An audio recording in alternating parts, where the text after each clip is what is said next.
حضرت ابو موسیٰ اشعری رضی اللہ عنہ سے مروی ہے کہ حضرت ابو طالب رؤسائے قریش کے ہمراہ شام کے سفر پر روانہ ہوئے تو حضور نبی اکرم صلی اللہ علیہ وآلہ وسلم بھی آپ کے ہمراہ تھے۔ جب راہب کے پاس پہنچے وہ سواریوں سے اترے اور انہوں نے اپنے کجاوے کھول دیے۔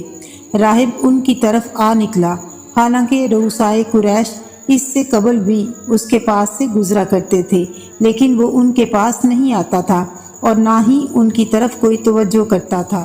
حضرت ابو موسیٰ فرماتے ہیں کہ لوگ ابھی کجاوے کھول ہی رہے تھے کہ وہ راہب ان کے درمیان چلنے لگا، یہاں تک کہ حضور نبی اکرم صلی اللہ علیہ وآلہ وسلم کے قریب پہنچا اور آپ صلی اللہ علیہ وآلہ وسلم کا دست اقدس پکڑ کر کہا، یہ تمام جہانوں کے سردار اور رب العالمین کے رسول ہیں، اللہ تعالیٰ انہیں تمام جہانوں کے لیے رحمت بنا کر مبعوث فرمائے گا۔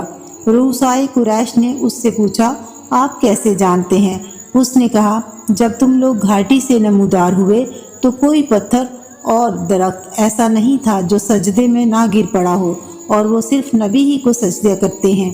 نیز میں انہیں مہر نبوت سے بھی پہچانتا ہوں جو ان کے کاندھے کی ہڈی کے نیچے سیب کی مثل ہے۔ پھر وہ واپس چلا گیا اور اس نے ان لوگوں کے لیے کھانا تیار کیا۔ جب وہ کھانا لے آیا تو آپ صلی اللہ علیہ وآلہ وسلم اونٹوں کی چراگاہ میں تھے۔ راہب نے کہا، انہیں بلا لو۔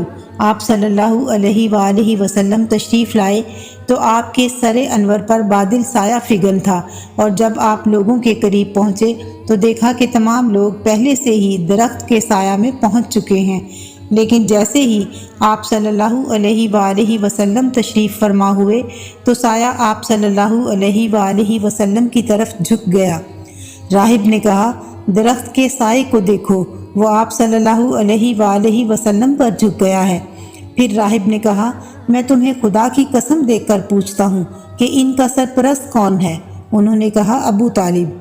چنانچہ وہ ابو طالب کو مسلسل واسطہ دیتا رہا، یہاں تک کہ ابو طالب نے آپ صلی اللہ علیہ وآلہ وسلم کو واپس مکہ بھجوا دیا۔ حضرت ابو بکر رضی اللہ عنہ نے آپ کے ہمراہ حضرت بلال رضی اللہ عنہ کو بھیجا، اور راہب نے آپ صلی اللہ علیہ وآلہ وسلم کے ساتھ زاد راہ کے طور پر کیک اور زیتون پیش کیا۔